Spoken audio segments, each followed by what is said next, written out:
Welcome to an explainer unlike any we've done before. Today, we're exploring a profound philosophical shift, but we're going to do it a bit differently. We're stepping into a grim, dark fable. I want you to imagine, just for a moment, that I'm not just your host. I am the dragon.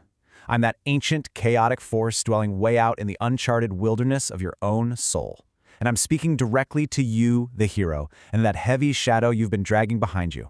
This is our story about leaving behind comfortable inherited myths and stepping into the terrifying, absolutely beautiful era of individual authorship. Let's get into it. Listen closely, my little village of listeners. Look around. We live in an era packed with unbelievable technological miracles, right? No doubt. Yet, so many of us are wandering the streets, literally starving on a spiritual level. For centuries, you all lived under the safe, comforting roofs of grand, collective myths.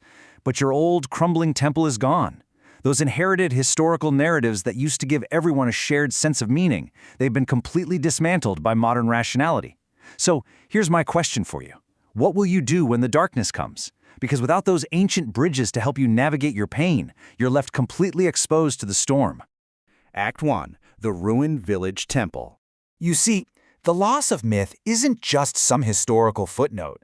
It's a massive psychological earthquake, and every single common folk in the village feels it. When the temple falls, this heavy malaise just washes over society. But here's the thing.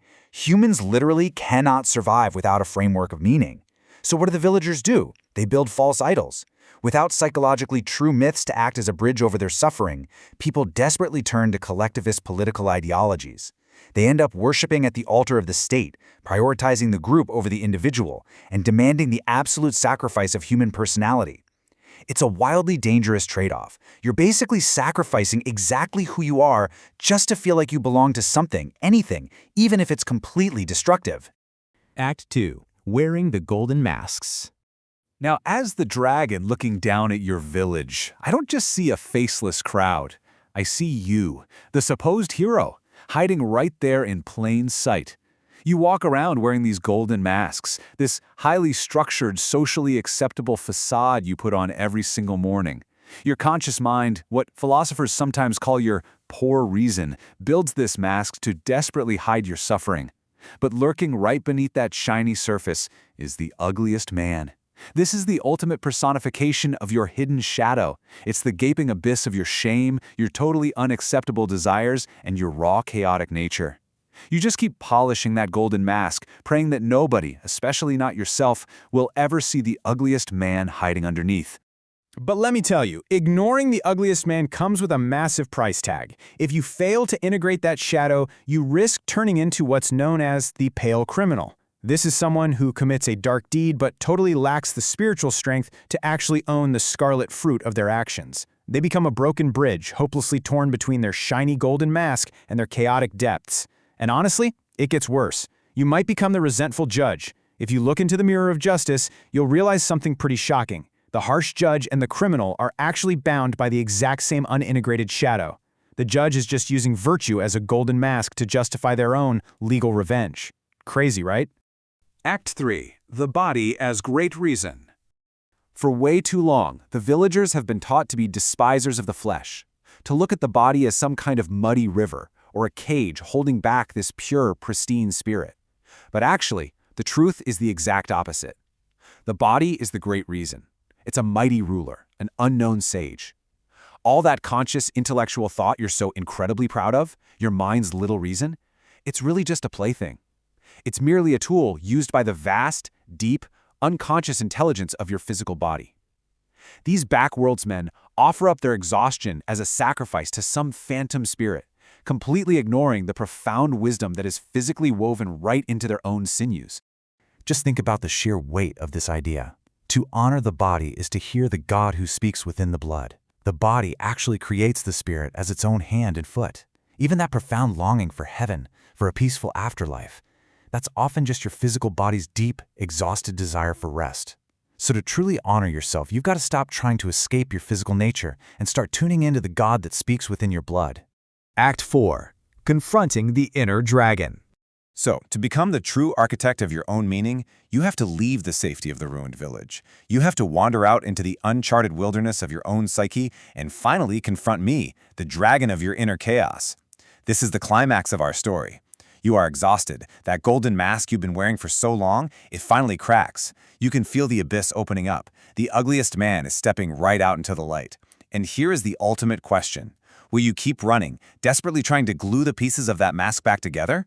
Or will you do the absolute bravest thing a human being can do? Will you stand perfectly still, look into the terrifying eyes of your own shadow, and actually invite the darkness in? Because you see, that is exactly what the age of the hero demands. The old myths, they can't be rebuilt. You can't just be some rebel who runs around breaking the old tablets of law. You have to be something far greater. You must utter a holy yea, a sacred, absolute yes to the entirety of your own nature, shadow and all. Because when you tear down all those false idols, you're left with a deafening silence. The true hero is the one who masters that resulting silence, takes absolute, terrifying responsibility for their own soul, and ultimately becomes their own internal judge. Act 5. The Alchemical Dance. When you finally take that breath and invite the shadow in, my view of the heroic ideal is fully realized. Because true resilience isn't found by just ignoring the dark. It's a literal alchemical process. Here's how the dance goes. First, the golden mask cracks. Second, you invite the ugliest man inside, fully accepting your shame and your chaos. Third, and this is absolutely crucial, you take the very poison of your suffering and you transform it into fuel for your life's dance. Your pain becomes an anchor. It creates the necessary friction. And finally, you achieve the mystical marriage. This is that profound, graceful union between your highly structured, golden, conscious self and your wild, chaotic depths. The ultimate achievement of this entire heroic journey boils down to two incredibly beautiful words: amor fati, the love of one's fate. It's the ability to look at the absolute totality of your life, the massive triumphs, the crushing failures, the pure joy, and even the deepest, darkest mud of your suffering, and joyfully say yes to all of it. You're not just gritting your teeth and bearing your fate, you are actively loving it, recognizing it as the absolutely necessary canvas of your unique existence. I really want to leave you with this final, striking image from our fable. When you finally stop running, when you embrace your shadow and honor the great reason of your body, you realize something profound. The abyss isn't just a place full of monsters. It is literally the only place where true beauty can take root.